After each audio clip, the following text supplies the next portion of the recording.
Hello and welcome to Fantastic Fights, the podcast about a man playing adventure game books out loud as part of an ongoing midlife crisis.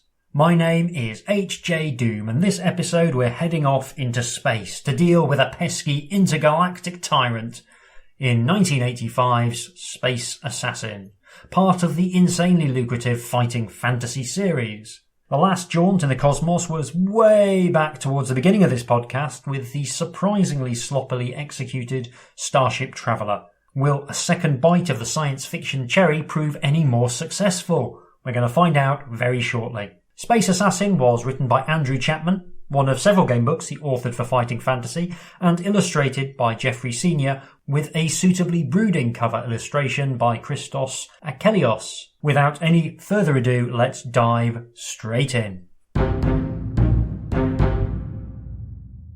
I have generated a science fiction hero who I'm choosing to call Prothesis Spam Burglar, because that sounds suitably heroic to me. We've got the standard stats for a fighting fantasy book: skill, stamina and luck. I did not roll them completely honestly. I waited until I got a better than average roll. So we've got a skill of 10, a stamina of 21 and a luck of 11. Space Assassin also has a stat called armour, which is 1d6 plus 6. I have an armour of 10. That's used for reducing damage in gunfights. As well as that, we also have to buy our starting equipment. So I rolled a 5, which enabled me to buy an assault blaster, which deals 1d6 damage during gunfights, and 2 grenades, which I can use to blow people up in gunfights. There's hand-to-hand combat, which works as usual, but also gunfights where we both take it in turns to try and roll under our skill, and then use our armour to protect us if we are unfortunate enough to be hit. Armour degrades also every time you successfully test your armour. It drops just like luck. No provisions, which always makes me sad, but we do have 4 pep pills, which I imagine are straightforwardly amphetamines, and each one of those 4 pep pills will give us 5 stamina points back. I think that's everything, so let's turn to the mission briefing.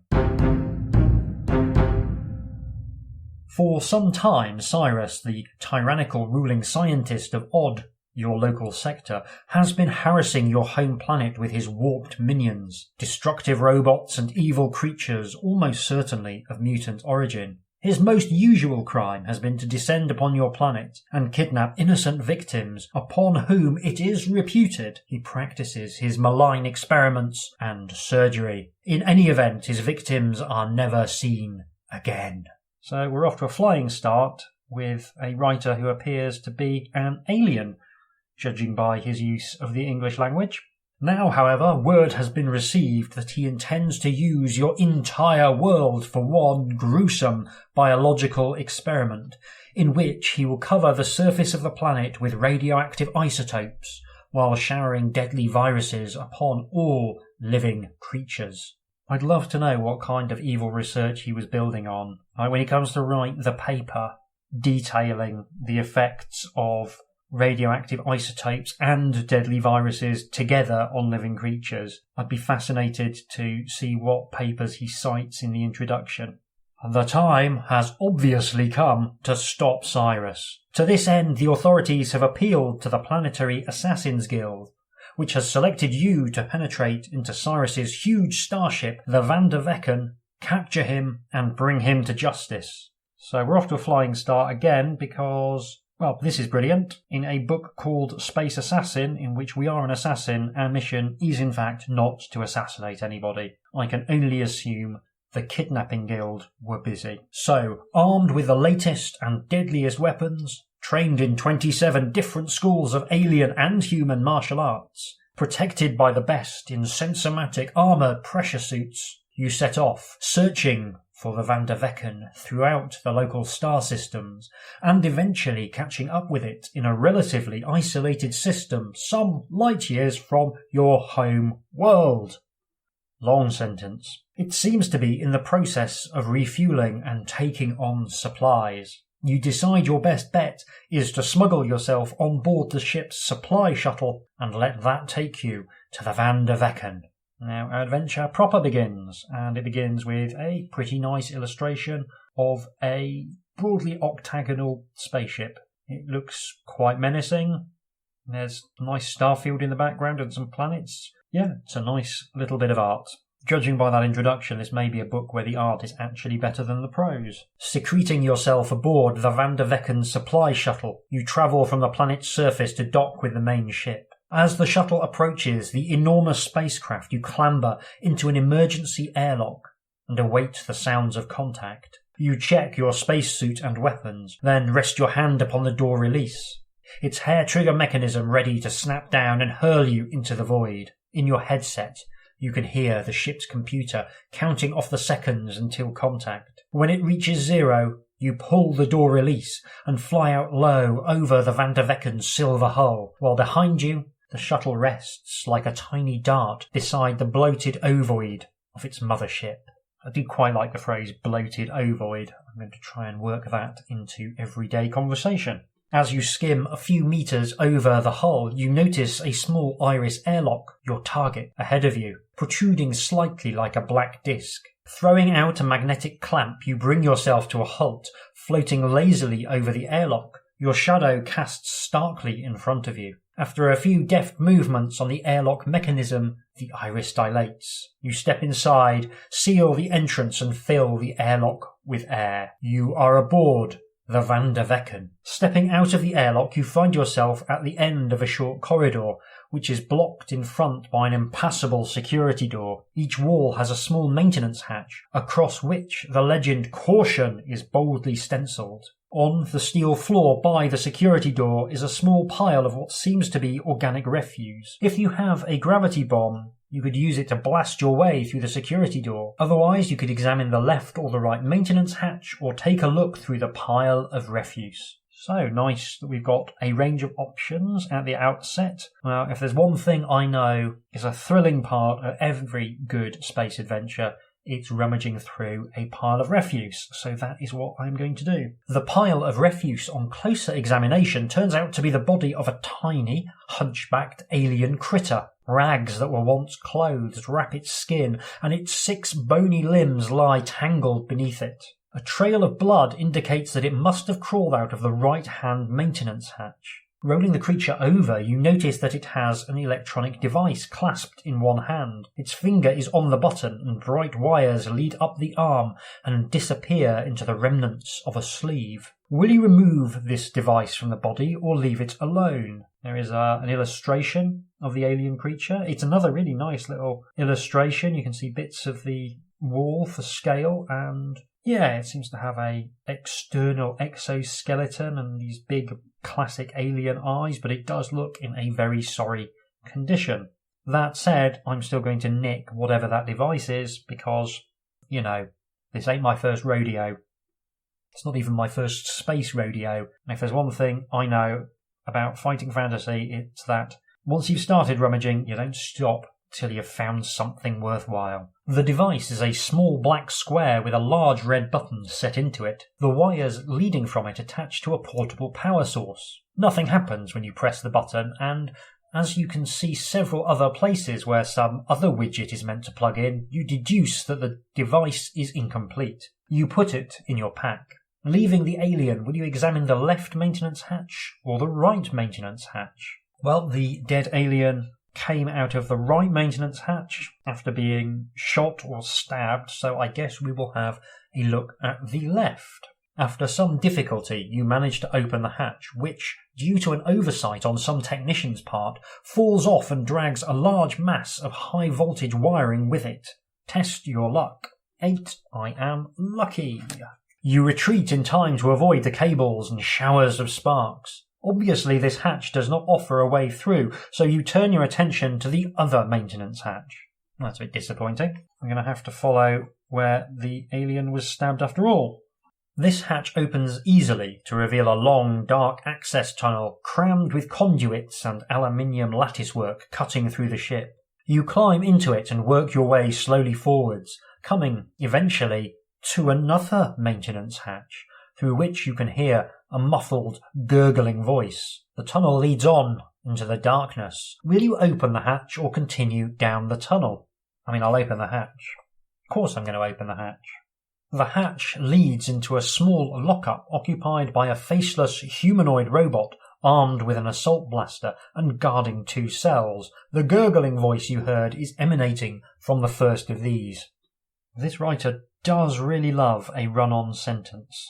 The robot does not seem to have noticed your intrusion. Will you ignore the room and continue up the tunnel, attempt to destroy the robot, or do you want to attract the robot's attention to try and engage it in conversation concerning what it is guarding? I'm amused by the idea of just trying to strike up a conversation with a presumably psychotic guard robot, so that is what I'm going to do. Sure, Cyrus is a crazed, genocidal scientist, but who's to say he doesn't have several people in his space dungeon who've been prosecuted under a fair and balanced legal process? I say, you say, to attract its attention, because apparently you're Bertie Wooster. Before you can finish, however, the robot spins, aims and fires. The blast smashes into the tunnel behind you and showers the area with molten metal. You will have to fight it. As you have a hatch for cover, you may lob a grenade in at the machine. The guard robot has a skill of 7 and a stamina of 6, so I don't think I'll bother with the grenade. I assume we're doing shooting. Are we doing shooting? The rules say that the book will instruct us whether to use shooting or hand-to-hand combat, which is a lie because this entry does not in fact do that. So I'm going to go and assume that I can do whichever I want, and I want to do, hand-to-hand combat, preserve my armour. I can't imagine this robot's going to give me much trouble. I'm going to roll some dice. I have beaten the guard robot to death with ease. I took no damage. The robot terminates. If you don't already possess one, you may add the machine's assault blaster to your weaponry. You climb into the room, the only sounds now being the crackle of small circuits popping in the robot's chest and the odd, stifled cough from the first cell. Which cell will you look in first? The one with the sounds emanating from it, or the silent one? Let's have a look at the sound one first. The cell is occupied by a battered old man. So if you are waiting for the obligatory old man to appear in this particular fighting fantasy book, congratulations, it's happened early doors. The cell is occupied by a battered old man, with scars covering his arms and bandages and stitches the rest. He starts apprehensively when you open the cell door, but upon seeing the smoking remains of the robot through the narrow entrance, he brightens remarkably, telling you of his kidnap and torture by Cyrus and giving you words of encouragement. It's another very long sentence. He doesn't yield much useful information, though, but he knows a little about the pilot of the Van der Vecken. He's a canny machine, that pilot, the old fellow cackles. Worries about the strangest things, Mind if he asks you anything about thinking or feeling. Say you don't know. That's the safest course. Excellent. We have a clue. If you haven't already, you can look in the other cell. Otherwise, you leave the room via the maintenance hatch and continue down the tunnel. So let's have a look in the other cell. The second cell appears to be empty, but when you enter, a screaming little ball of fur and legs drops from above the door onto your shoulder. Kind of sounds like my cat. It is an imp. You knock it off with a sharp clout, but not before it has damaged your armour with its fangs. Lose 1 armour point. There's an illustration of the imp lunging towards the reader.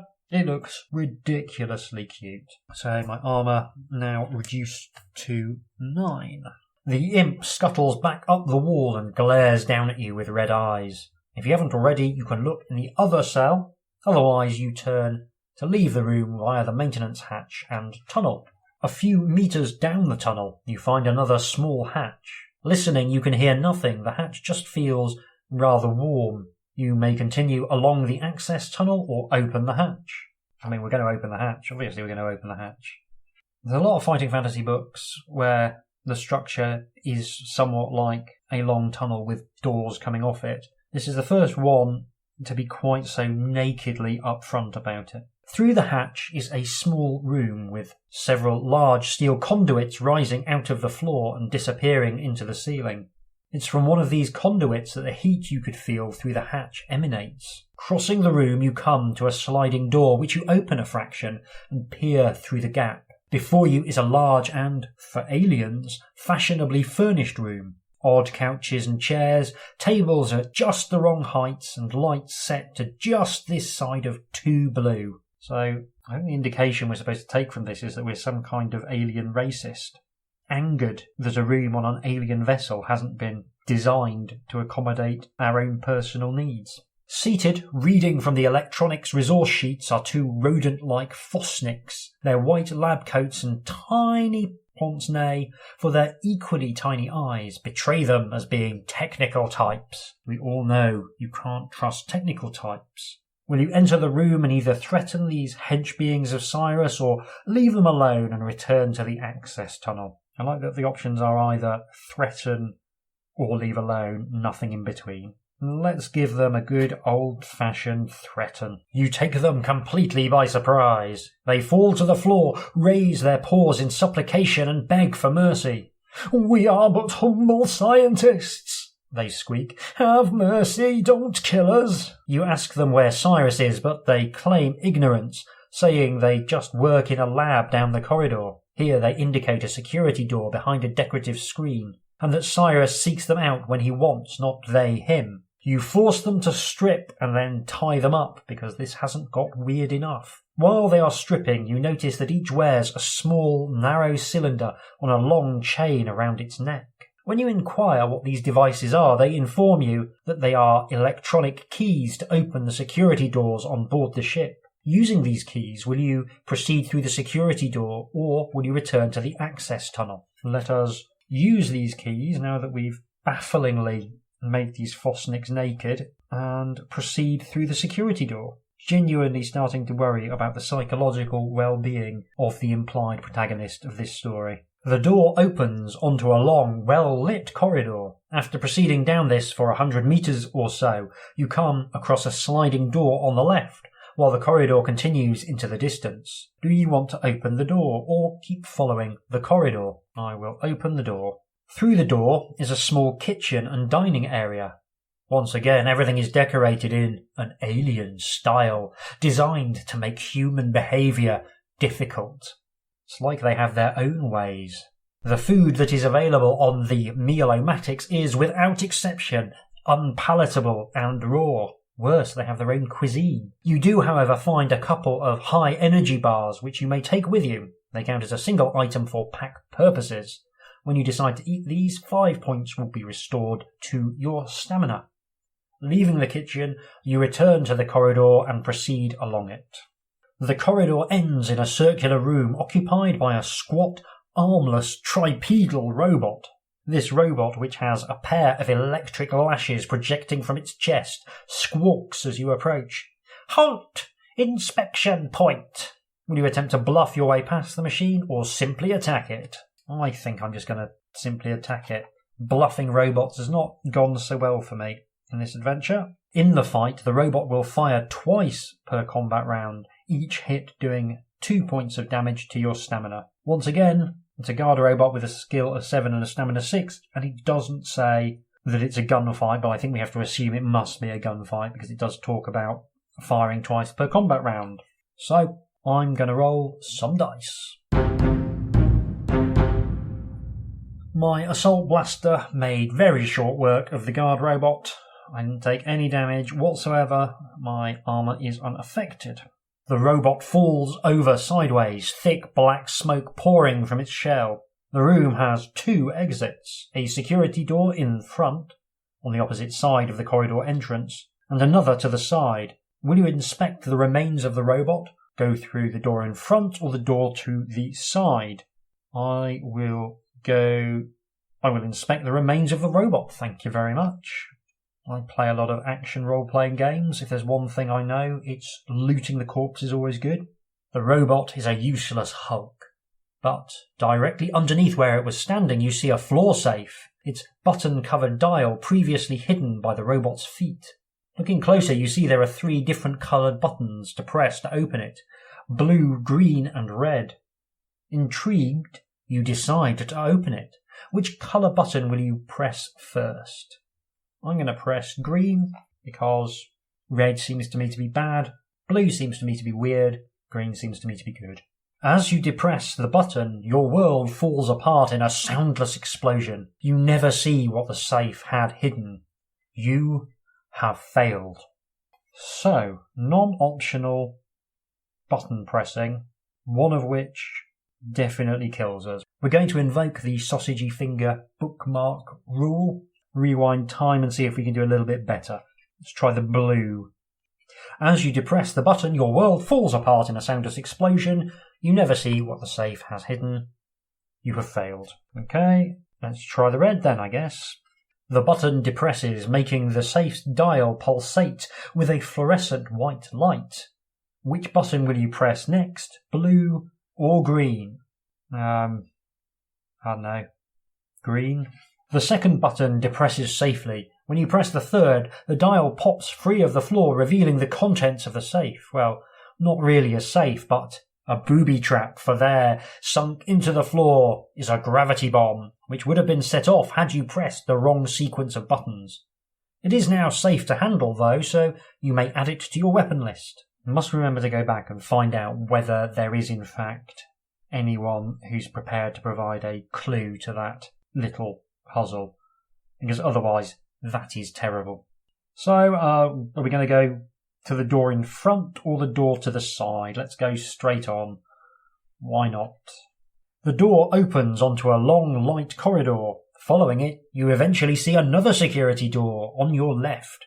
Will you open it or continue down the corridor? I'll open it. The door opens to reveal a comfortable-looking room whose walls are completely lined with ancient-bound books, microfilms, electronic resource sheets, and journals. On a table in the centre of the room you find 3 microfilm volumes that have been left out, presumably for someone to read.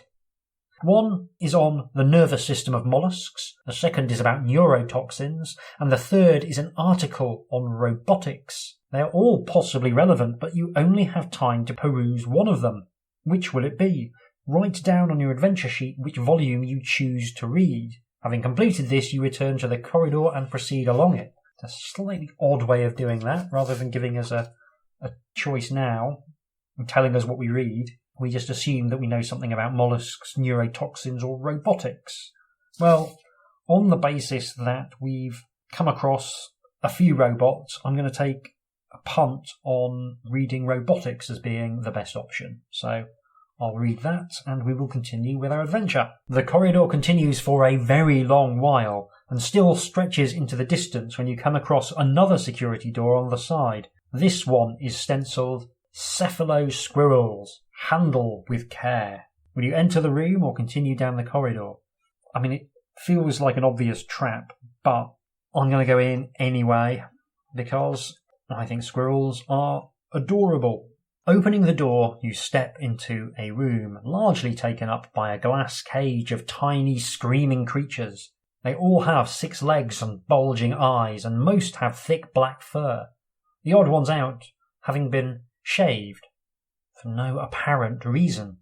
They are all leaping about their cage in great agitation, swinging from the overhead bars and rattling at the door. The only other thing in the room is a large open crate some metres from the cage. Will you try and have a closer look at one of the creatures or look in the crate instead? A nice illustration. The squirrels look like a mixture of black 6-legged squirrels and hairless 6-legged squirrels.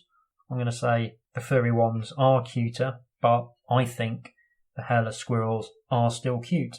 So let's have a closer look at them. Stepping over to the cage, you unlatch the door and opening it enough to stick your arm in, reach around for one of the furry critters. As you do this, a number of the little fellows starts rushing at the crack in the door. You try to push them back, but before you know it, a whole wave of them have escaped from the cage and are frantically dashing out into the corridor. When you try and catch them, things go from bad to worse as the rest of them rush out of the cage and run screaming around the room. You forget about getting them back in the cage. Will you concentrate on catching just one of them or let them all go? I'm just going to let them all go. They run screaming out into the corridor, their chattering gradually diminishing with the distance. Looking in the open crate, you see that it is almost full of an orangey purple fruit. You can try some of the fruit or just ignore it, leave the room and proceed down the corridor.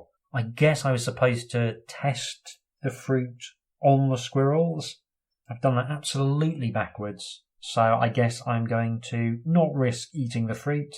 I'm going to just proceed down the corridor. The corridor, after another 100 metres, comes to a dead end. On the wall responsible for sealing the passageway off are two large square buttons side by side. Will you press the left one, the right one, or both together? Both together, why not? Without warning, the floor slides away and sends you plummeting down a narrow chute. The floor now above moves back into place, plunging you into darkness.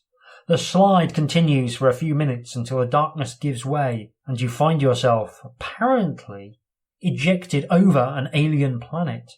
Strange though, it looks very close and rather donut-shaped, not a planetary formation you had been aware could exist. You plummet down towards it, absorbing breathtaking views of wide alien vistas, panoramas and rolling purple hills. Just before you hit the ground at something like 260 kilometers per hour, you mysteriously decelerate to land lightly.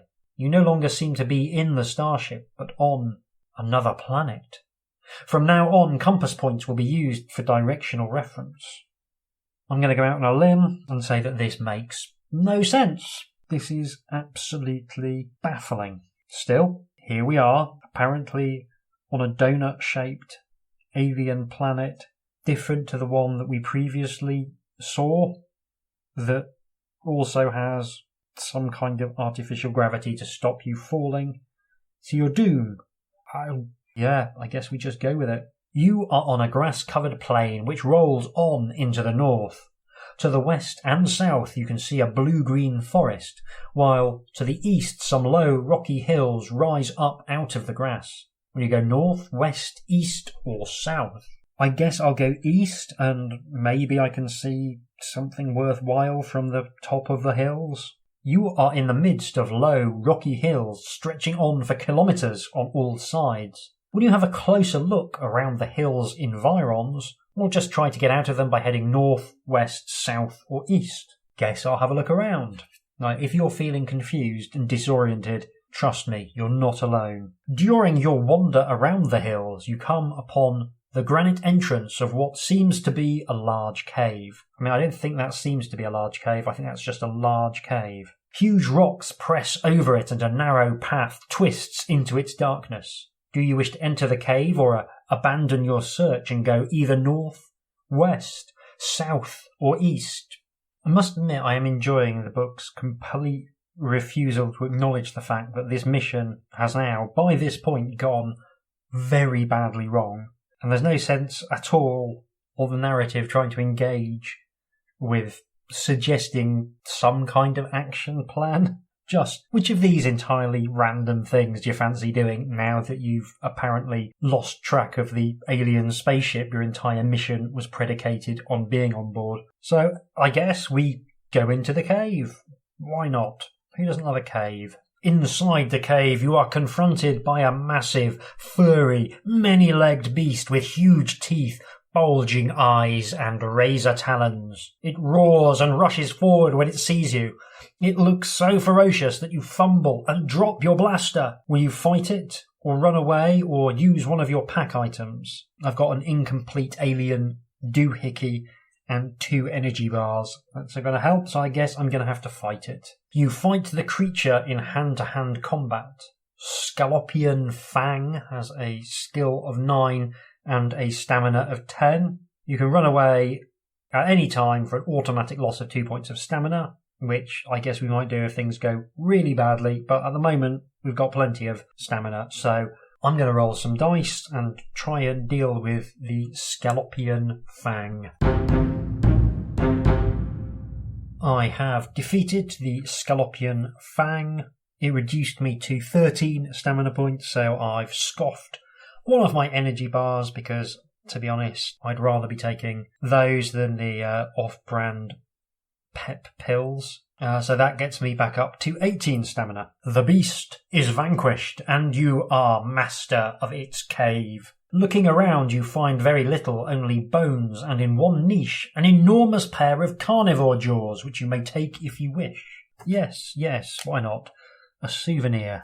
I went to a Taurus-shaped planet, possibly inside of a bloated ovoid spaceship, and all I got was this manky set of carnivore jaws. Resting in the safety of the cave, you recover 5 points of stamina.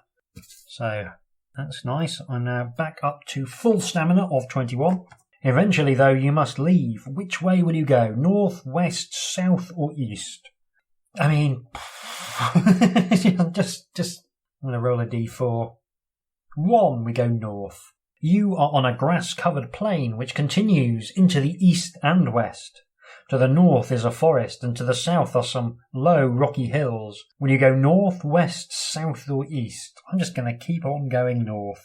You are surrounded by a forest of short, white trees with blue foliage. Do you wish to search the forest, or go north, west, south, or east? Let's have a look at the forest and see what's here. The forest is just what it seems to be. A forest. You abandon your search and go either north, west, south, or east. Now, eventually, if I go north long enough, I'll have to go another direction, I assume. You are on the south side of a vast, impassable chasm which runs from west to east. There we go. The bottom is a flat plain. You are on a narrow strip of grassy plain which continues to the west and east. To the south is a forest, and to the north you can see the other side of the chasm. Will you go west or south, or follow the chasm east? Let's follow the chasm east. You are on the edge of a vast, impassable chasm which runs to the west and north through the midst of the plains on which you stand, which continue to the south and east. In the bottom of the chasm you can see a wide lake teeming with life. There are also dark, submerged shapes which might be large water animals, or perhaps machines. There is no way to get down to find out. Will you follow the chasm north or west, or leave the precipice and go south? I can go north again, so I guess I'll go north. I hope this is as thrilling to listen to as it is to play. You are on the east side of a vast, impassable chasm which runs to the north and south. In the bottom of the chasm is a river. To the north and south you can see flat plains, while behind you to the east is a forest. To the west you can see the other side of the chasm. Do you wish to go north, south, or east? Once again, we're going to go north. Increasingly losing the will to podcast. You are on a grass-covered plain which spreads to the south, east, and north. To the distant west you can see some hills rising. Will you go north, east, south, or west? I mean, there's literally nothing to say at this point, is there? I'm racking my brains for some aside I can throw in to render this more entertaining, and also because I need to keep saying things so that this becomes a transformative piece of art rather than me just playing through a game book in the event that anyone wants to kick up a fuss about copyright. So I have to keep saying things. That's how this format works. And there's nothing to say, because every single entry we go to is functionally identical. Except sometimes there's a lake and sometimes there's some hills. So with a growing feeling of weariness, I'm going to go north. You are on a grass-covered plain which rolls on in all directions. Will you go north, west, south, or east? I mean, I don't know. I don't know anymore. Obviously, I've done no map, but I've mostly just been going north, and I'm just going to continue going north. After a short distance, you come upon a fast-flowing river which cuts across your path. Will you attempt to head north by swimming across this turgid river, or go east, south, or west? Did the writer just realise he'd come in 100 paragraphs under and go, I've got a brilliant way of bulking out the word count. I can just have the character walk aimlessly at random across a bizarre alien landscape, providing no contextual clues or hints or anything. Just very much like actually being lost in the wilderness. I mean, I feel as though at least one of these paragraphs should have had you pause for a bit of a cry, because there's absolutely no emotional context being provided for any of this wandering, and like my character must be getting pretty tired by now. I feel quite tired and I'm just reading it. So we'll try and swim across the turgid river.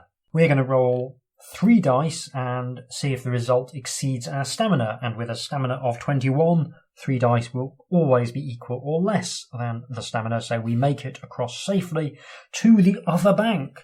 What wondrous encounters, what amazing adventures might await us on the other side of the bank. You are on a grass-covered plain, which rolls on in all directions. Will you go north, west, south, or east? I will go north. I'm usually not a massive fan in games of exhaustion mechanics, hunger and thirst and all that. I find them unbelievably stressful. I would quite like a hunger or thirst mechanic in this adventure, on the grounds that, at least that way, there might be some kind of end in sight. In podcasting terms, this really is my Moby Dick. This is my white whale. You are on a grass-covered plain which extends to the north and the south. To the west is a forest, while to the east some low hills rise. Have I gone round in a circle? Tell me I haven't gone round in a circle. I mean, the whole planet is torus-shaped. I've gone round in a circle. I've been here before. Oh no. Oh dear, oh dear, oh dear. So, I don't even know what to do now. Okay, we'll go west. You are surrounded by a forest of short white trees with blue foliage. Will you search the forest, or go north, west, or south, or east? I am going to go west. You are on a broken plain covered by rocks, low red shrubs, and large black burnt patches. Have you been among these red shrubs before? I have not. This is new.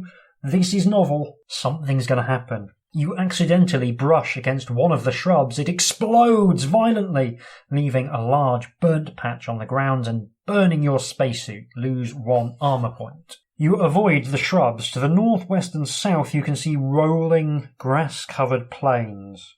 East is a forest. Do you want to go north, west, south or east? Well, we'll continue going west. You are on a grass-covered plain which continues to the south, but to the east develops into broken, scrubby wasteland. To the north is a forest, and in the west some low hills rise. Roll 1 die. Is the result odd or even? It is even. A waste of a good 6. The ground collapses, sending you into a deep pit lined with punji stakes. Lose 1 armor point. After extricating yourself from the stakes, you manage to climb out. Armor is now 7. Will you go north, west, south or east? Oh, bonus, this one is just dispensing with any kind of pretense. No description, just here's a list of cardinal directions. We go west. You climb into the midst of some low, rolling hills surrounded by a flat sea of grass. Will you explore these hills for a while or leave them? Are these the same hills that I've been in before? I can't even remember. So let's explore and find out. In a shallow dell, you come across a small village of hemispherical adobe huts formed in a ring. In the centre of this ring you can see a totem pole. There is no movement or sign of life other than a few improbable-looking chickens scratching in the dust.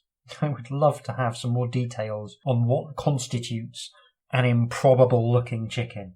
I've got an idea in my head. Whether that accords with the authors, I have no idea. So, if you haven't been here before, you may go down and have a closer look.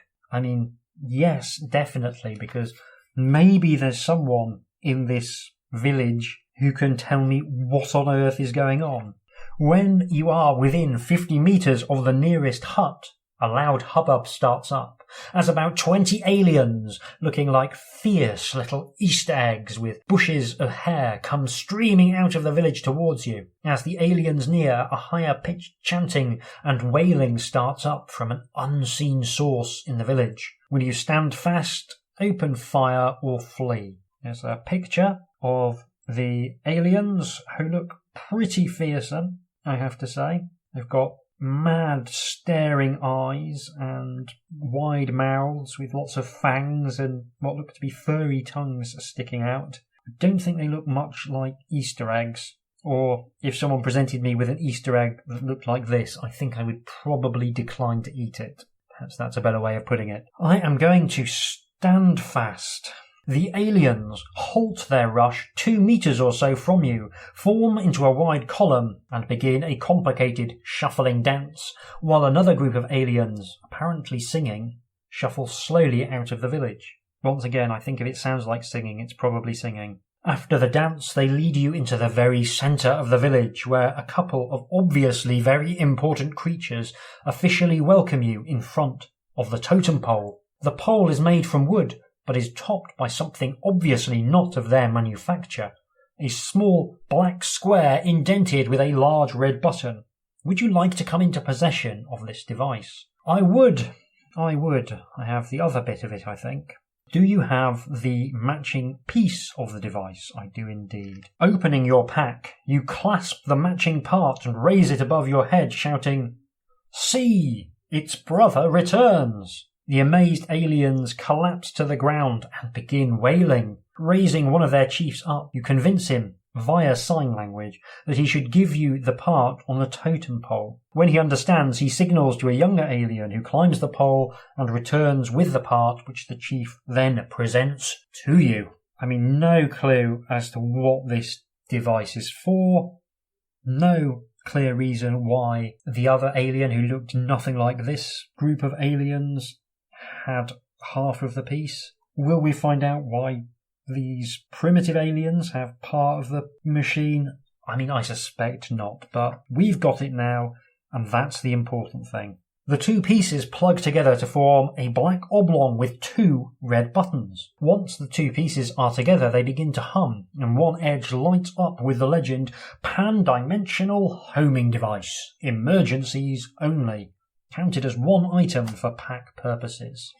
Homing device. The creatures form a crush around you and lead off to the south, singing and dancing all the while. After a number of kilometres, you leave the hills and cross a grass-covered plain, of course you do, arriving eventually at a pier in a river. The aliens make it obvious that they want you to have one of the sturdy-looking canoes tethered there. To be fair, if I'd met this character, I'd want to get shot of them as quickly as possible as well. Please go, take a canoe, go far, far away from us. Will you take one of the canoes or decline their offer? I will take the canoe. The boat handles well and is obviously very tough. You follow the river westwards, hardly having to paddle except to steer, because of the strong current. Eventually the river describes a wide arc to the south, and the sounds of approaching rapids become apparent. The current quickens. Do you want to beach the craft? You're going to go on either the east or west bank, or you can try and shoot the rapids. I am genuinely terrified that if I land on either bank, what will happen is it will say, "You are on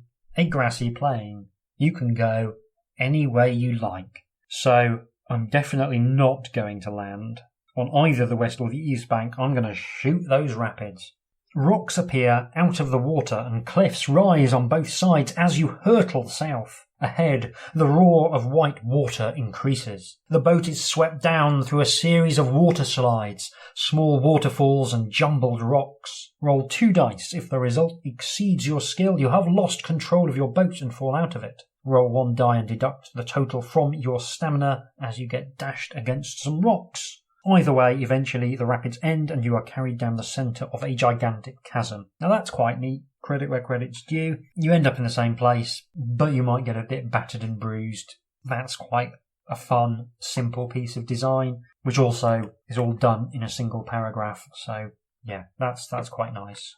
My skill is 10 and I've rolled a 6, so I am safely through the rapids. You are in the middle of a vast, still lake flanked by towering cliffs. Looking down into the water, you notice a metallic glint from a large submerged shape. You dive down to investigate and are confronted by a small submarine, obviously in working order but currently unoccupied. A tug on your heel distracts you from your find, especially when you turn to see that a house-sized octopoid bivalve has a firm grip on your leg with one of its tentacles. It drags you towards its shell. There is a pretty good picture of the house-sized octopoid bivalve. Yeah, it's got a lot of tentacles, looks a bit kind of Cthulhuid. Very Cthulhuid, if I'm honest. Really evocative, really nice art. Much better than the prose deserves. Have you read the book on mollusk nervous systems? I have not. You engage the bivalve in hand-to-hand combat. The bivalve has a skill of 9 and a stamina of 8. I am so excited to be able to roll some dice. This is the most excited I've ever been for a straightforward combat against a bivalve with a skill of 9 and a stamina of 8. I have defeated the bivalve. I took 2 points of damage, reducing my stamina to 19. So let's find out what's in this convenient abandoned submarine. You dive down to the submarine and climb through the airlock. Safe.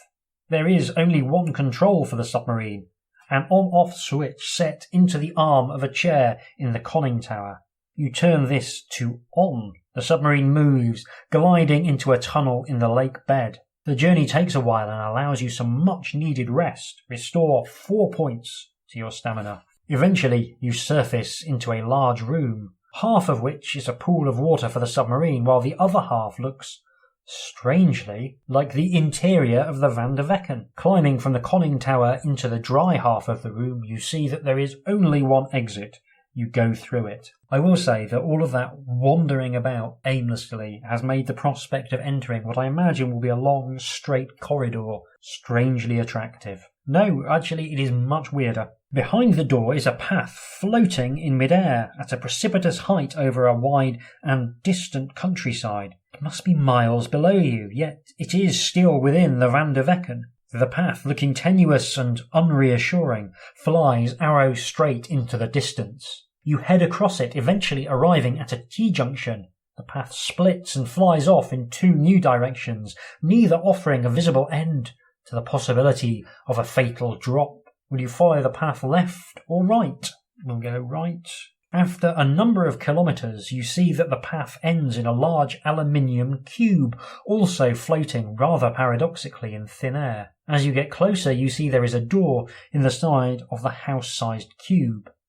You cannot see if the path continues out the other end. Will you go through the door or turn back and proceed down the left-hand branch of the path? In for a penny, in for a pound, we'll go through the door into the aluminium cube. Opening the door, you discover that the cube is a heavily insulated room containing about 100 cryogenic sleep capsules, large white sarcophagi in row after row of frost-encrusted silence. Closer examination reveals that only 2 of these capsules are currently in use. I don't know about you, but I always keep my sarcophagi in an aluminium cube floating miles above a Taurus-shaped planet that exists in the hold of my otherwise very ordinary spaceship.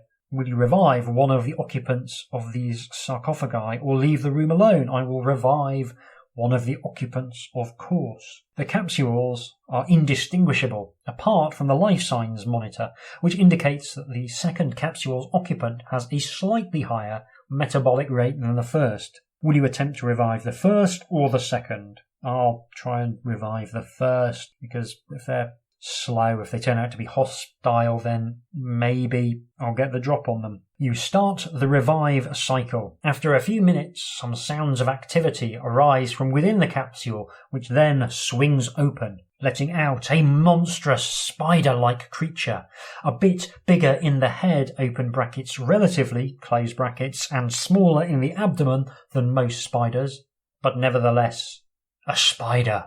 A rare example of a writer literally changing their mind in the space of a single, very long sentence. We start off with spider-like and end at it's a spider. There's a very decent illustration of the spider, and the artist appears to agree with the final conclusion of the author that it is in fact just a spider. So, do you want to fight it, run away, attempt to communicate with it, or search through our pack for an alternative? Well, I am going to do the silliest of these options and attempt to communicate with it, because I no longer give a fig for attempting to complete this mission in anything approximating a sensible fashion. You wave your arms around, roll your eyes, and make clicking insect noises, but soon stop when you remember that spiders often eat insects. The spider, meanwhile, has been watching your antics very closely. Very nice, it says, evidently thinking you were answering for it. You strike up a conversation, but the spider doesn't know very much useful information, mainly stuff about insects and trees from its home planet of Dai. Tells a sad tale of being captured by Cyrus for perverse experimentation, and in gratitude to you having effected its release, it gives you a small sachet of what it calls anti-mollusk Formula 4, evidently very popular on the planet Tai. Do you wish to revive the occupant of the second capsule? So, I've only got room for 5 things in my pack, not including weapons. Actually, no, I can still... Yeah, that's fine, I can fit that in as well. So, yeah, we'll take that.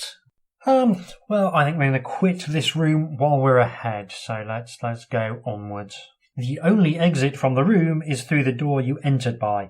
Going through this, you trudge the kilometres back along the airborne path past the T-junction and down the other left-hand route.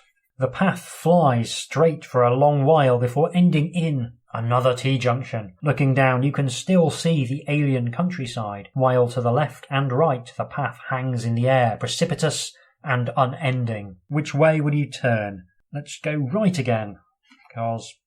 well, why not? So, we've been here before, we need to go left. You make good time.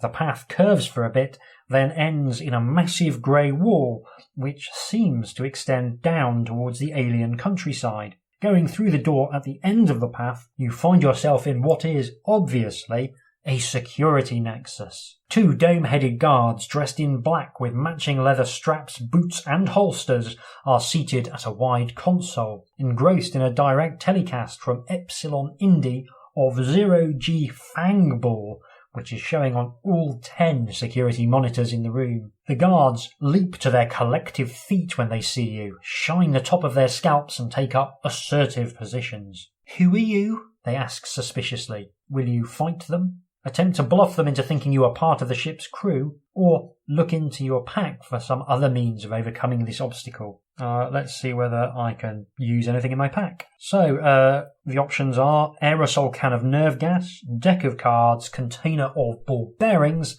and pan-dimensional homing device, of which I have only one, which is the pan-dimensional homing device. So I guess I will use that. You press the buttons on the homing device. Immediately the guards are surrounded by a pulsing orange light which seems to freeze them. Again, I think it just freezes them. After a moment, a pair of revolving doors materialise around them and promptly turn, taking the unwitting security officers out of sight. The doors continue to turn around a couple of times before evaporating. There is no sign of the guards.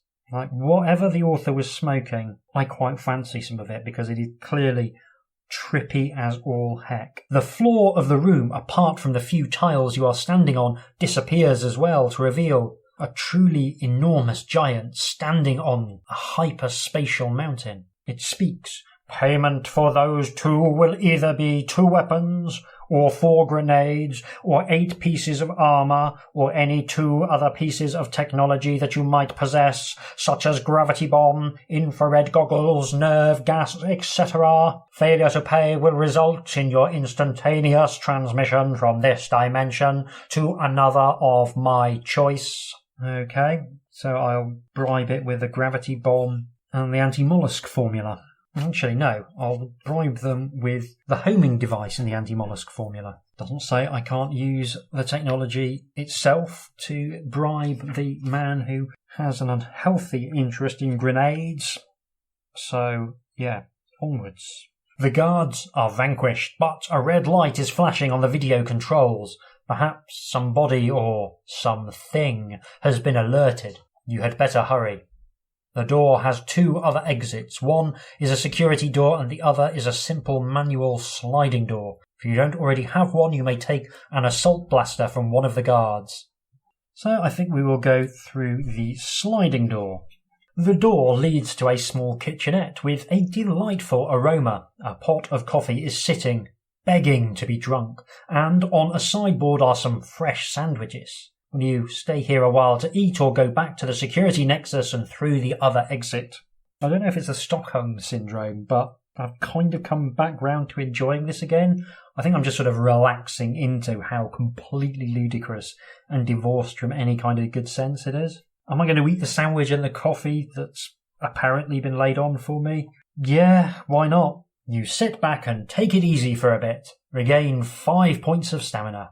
After recuperating, you leave the kitchenette and go back into the security room and through the exit. Oh, I was already on for health, but hey, good to have that confirmed. Probably pretty hungry after the something like 45 million kilometres I felt like I walked on the weird internal planet. The exit leads you down a corridor and into a wide circular room whose floor space is almost completely taken up by a deep, still pool. The only areas not covered with water are a path leading around the edge of the room and a very narrow bridge without handrails which passes over the middle of the pool. Both of these lead from where you stand to another opening on the other side of the room. Will you cross the room by taking the bridge or the path? Let's go path. You are about halfway around the pool and then a series of ripples spreads across the face of the water. You hurry along but notice to your horror that tentacles are rising out of the pool's edge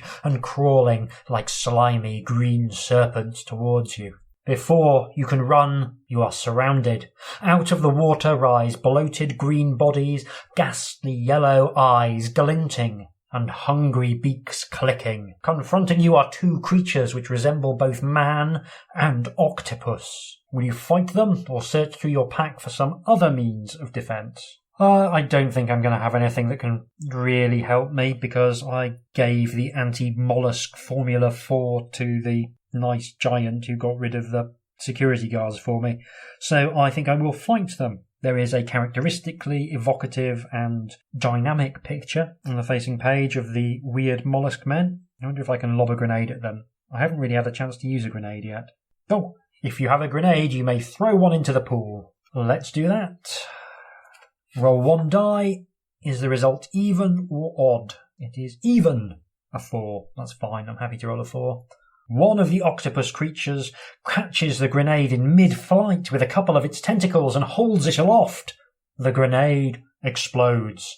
Roll the usual dice to see how much damage each creature takes, but in addition, as the blast was so close to you, deduct 1 point from your own armour.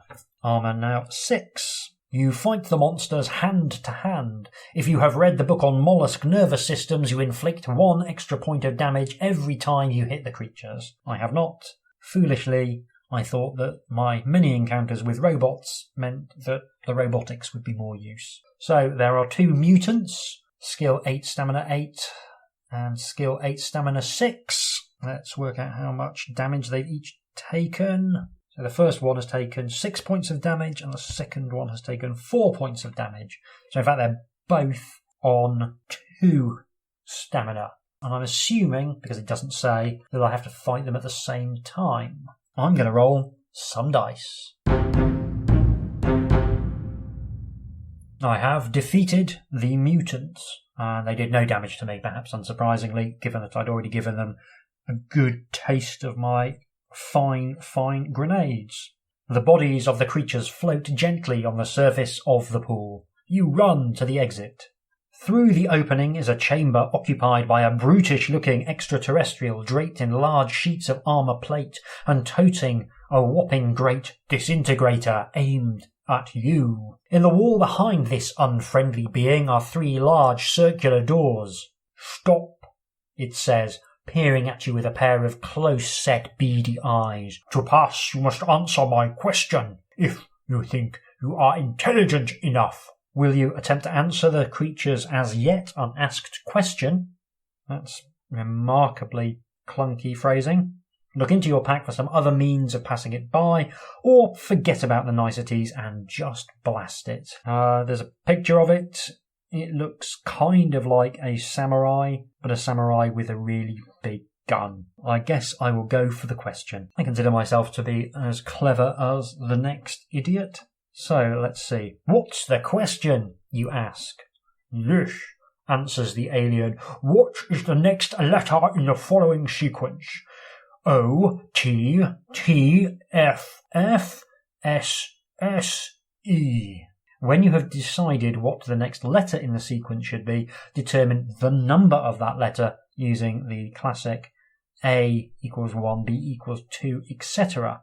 Multiply that number by 10, and that is the number you should turn to. If the page you turn to doesn't make sense in context, then you have obviously made a mistake and are destroyed by the creature's disintegrator. So, time to stretch the old grey cells.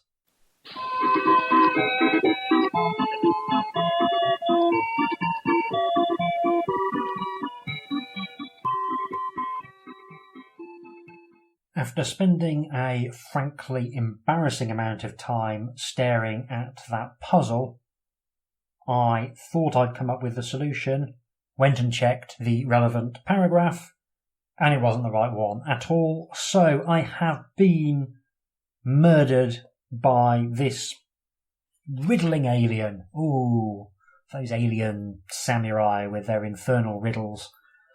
And the adventure is over. I will be back in a couple of seconds with my closing remarks when I'm sure I will have plenty to talk about.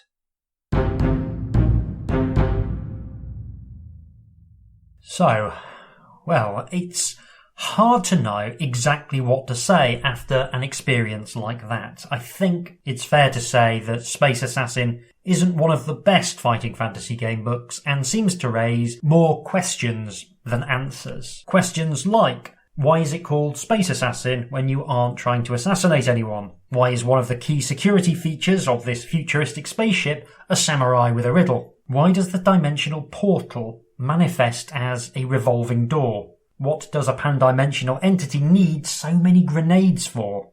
What killed the dead alien at the start, and why do we never find out? Why is there an entire torus-shaped planet in the hold of the ship?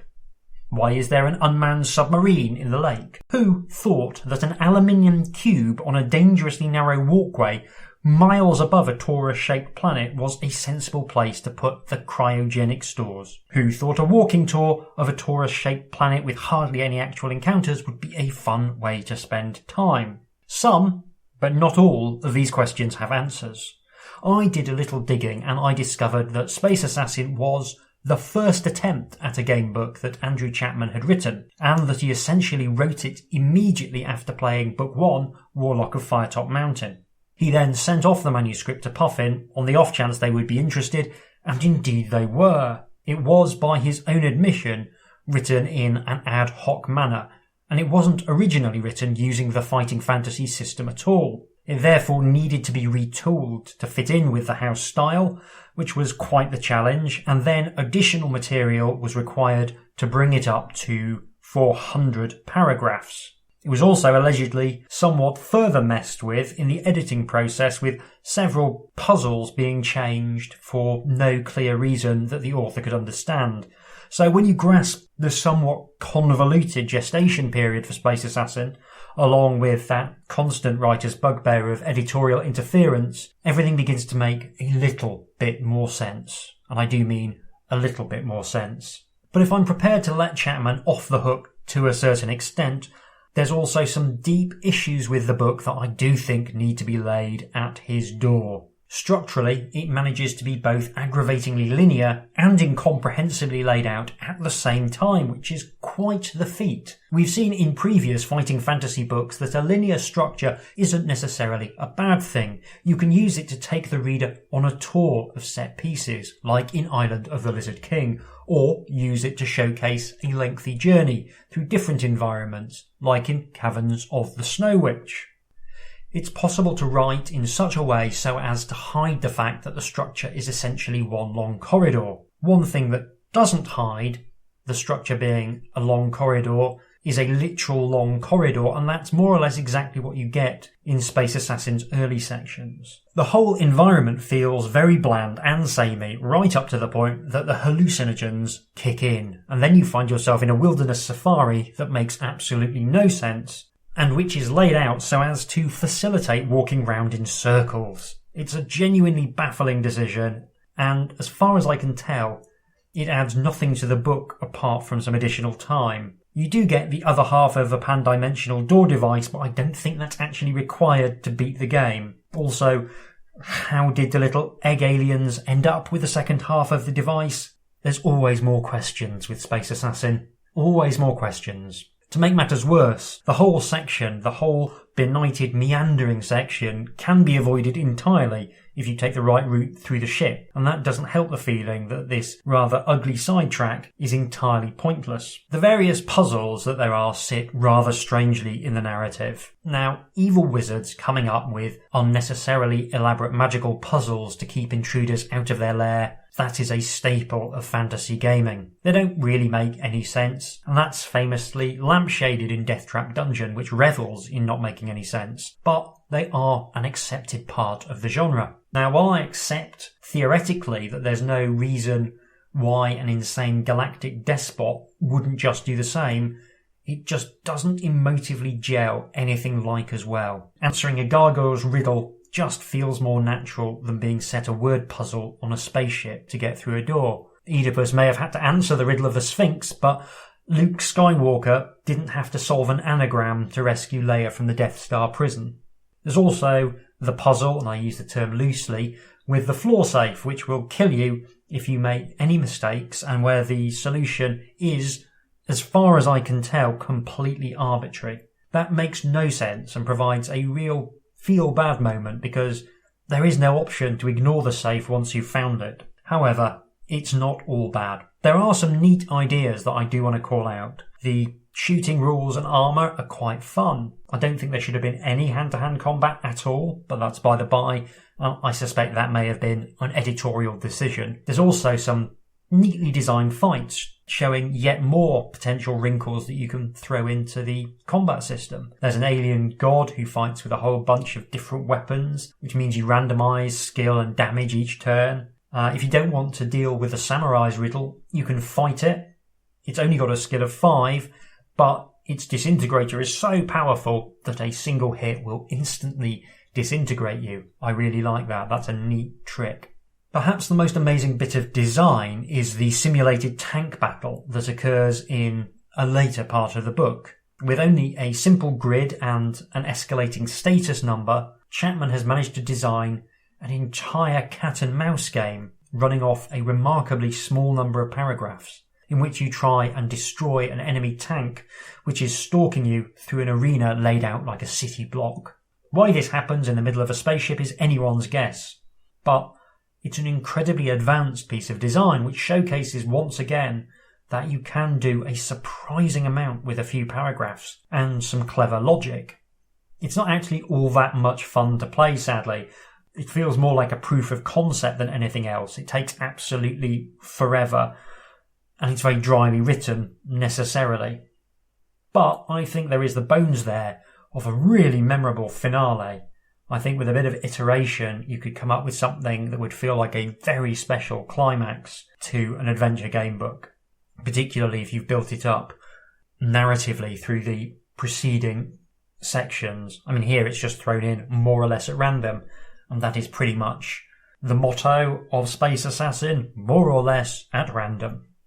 Ultimately, despite the near breakdown caused by those endless grasslands, I've kind of come around to enjoying Space Assassin.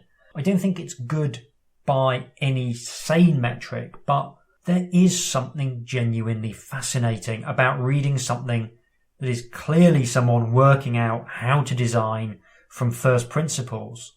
It's decidedly arbitrary, endlessly frustrating, and happy to kill you for no clear reason. But there is a singular vision underpinning it, and the sheer hallucinogenic strangeness of some of the design choices and the eccentric editing makes it into a very memorable experience, if nothing else. So, that was Space Assassin, and that's all for this episode.